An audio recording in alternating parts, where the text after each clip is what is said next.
The Night Doorbell presenting the Devil Show.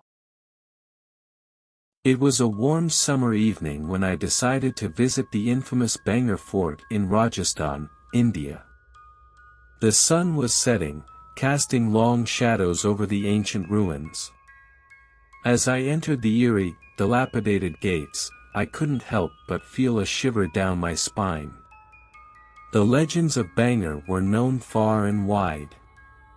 It was said to be the most haunted place in India, and locals believed that anyone who entered after sunset would never return.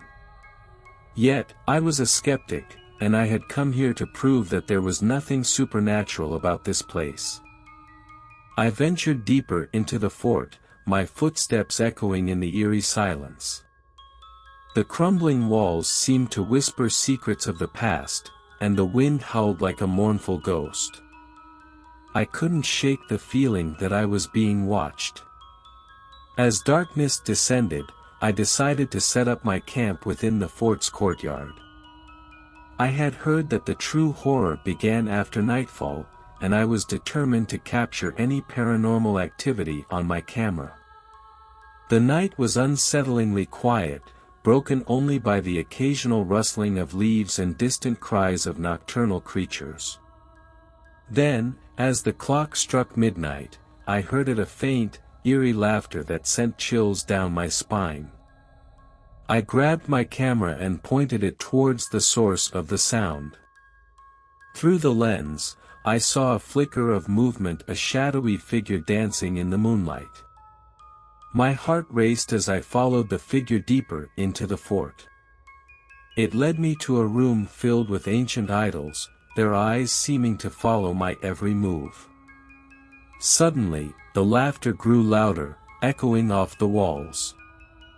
I turned to see a group of ghostly apparitions in tattered clothes, their faces contorted in agony. Terrified, I stumbled backward, but my path was blocked by a wall that hadn't been there before. I was trapped with the vengeful spirits. They closed in, their bony fingers reaching for me. Desperation consumed me as I tried to escape. Just when it seemed all hope was lost, a blinding light pierced through the room. A holy man, a sadhu, appeared, chanting incantations that banished the spirits. With a final scream, they vanished into thin air. The sadhu extended a hand, helping me to my feet. He warned me never to return to Bangor after dark, for the horrors that lurked there were beyond human comprehension. I left the fort, my skepticism shattered, and the nightmarish encounter etched into my memory forever, a chilling reminder of the horrors that exist in the heart of India's haunted places. In the ancient city of Varanasi, India, I embarked on a journey that would forever haunt my memories. It began as a typical visit, with the Ganges River's ghats and the city's vibrant culture filling my days with wonder. But as the sun dipped below the horizon, a sinister presence began to manifest.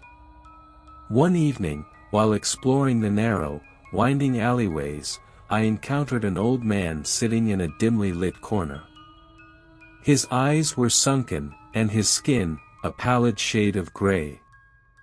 He beckoned me closer, whispering cryptic warnings about a cursed temple hidden deep within the city.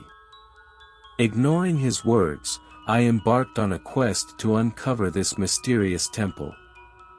Local tales spoke of its dark past, a place forsaken by the living, where the restless spirits of the deceased were said to roam freely. After days of inquiries, I finally located the temple hidden behind layers of overgrown foliage. The temple was decrepit, with walls adorned by eerie carvings and an unsettling aura that sent shivers down my spine. As I ventured inside, the temperature dropped drastically, and the air grew thick with an otherworldly presence. In the heart of the temple, I discovered a well, its waters inky black and foreboding. My curiosity got the better of me, and I peered into its depths. Suddenly, a chilling gust of wind enveloped me, extinguishing my lantern. In the darkness, I heard whispers, sorrowful voices of those long departed. Panicked, I fumbled to relight my lantern and escape the temple.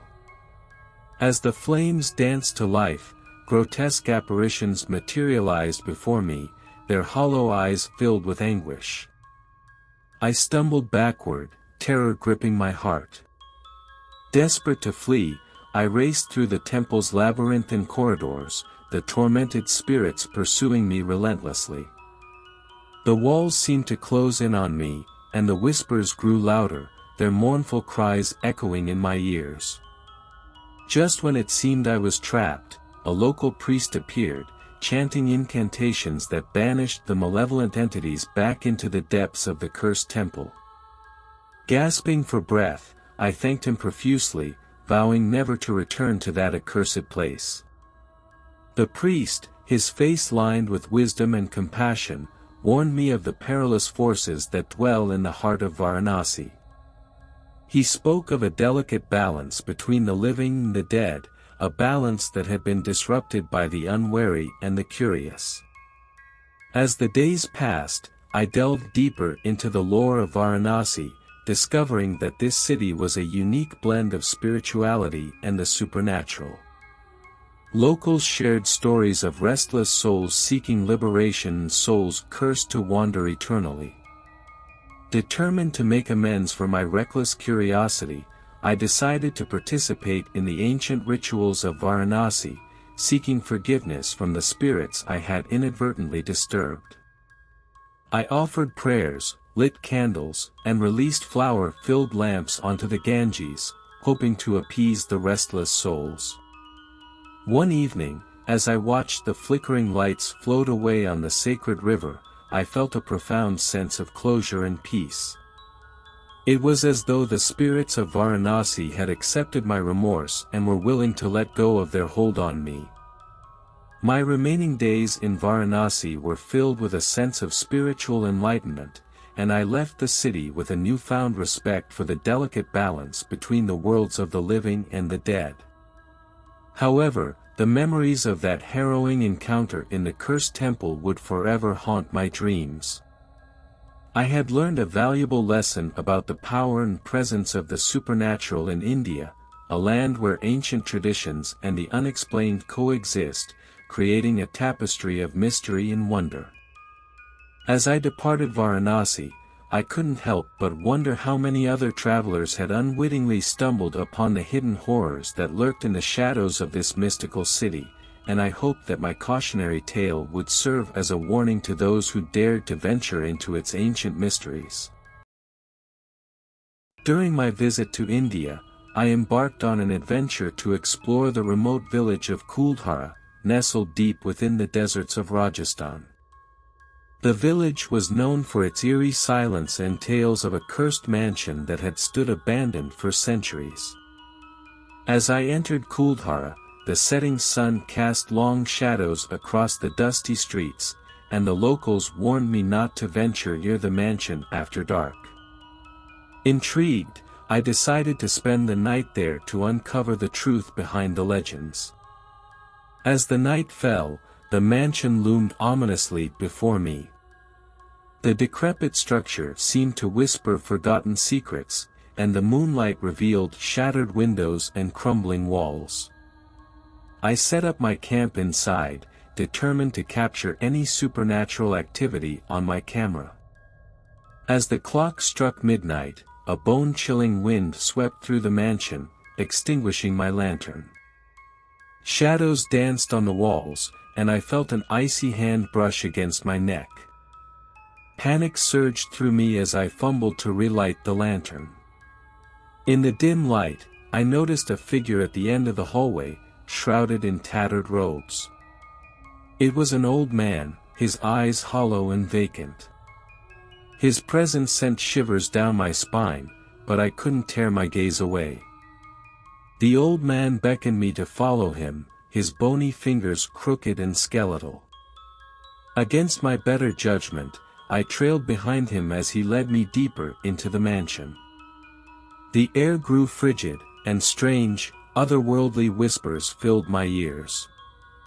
We arrived in a chamber filled with portraits, each one depicting a family member of the mansion's former occupants. The old man pointed to a portrait of a beautiful woman with hauntingly sad eyes. It was said that she had been a princess, cursed to wander the mansion after her tragic death. Suddenly, the room came alive with ghostly apparitions. The spirits of the mansion's inhabitants materialized, their faces etched in anguish. They seemed to reenact their final moments, trapped in a never-ending loop of suffering. Desperation gripped me as I realized I had unwittingly become a part of their cursed tale. The spirits closed in, their mournful cries echoing through the chamber. I tried to flee, but an invisible force held me in place. Just when it seemed I would share their eternal torment, a beam of blinding light pierced the room. A local priest had followed my footsteps and arrived with holy symbols and prayers. With a final, agonized wail, the spirits were banished into the darkness. The priest explained that the mansion had been cursed by a vengeful sorcerer long ago, trapping the souls of its inhabitants. He warned me never to return, for the curse was ancient and powerful. I left Kuldhara that night, my heart heavy with the horrors I had witnessed.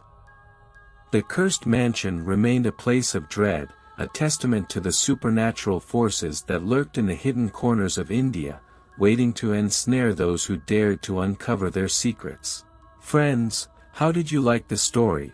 Don't forget to write in the comments, like the video and subscribe to the channel. See you tomorrow with another new interesting story. Thank you.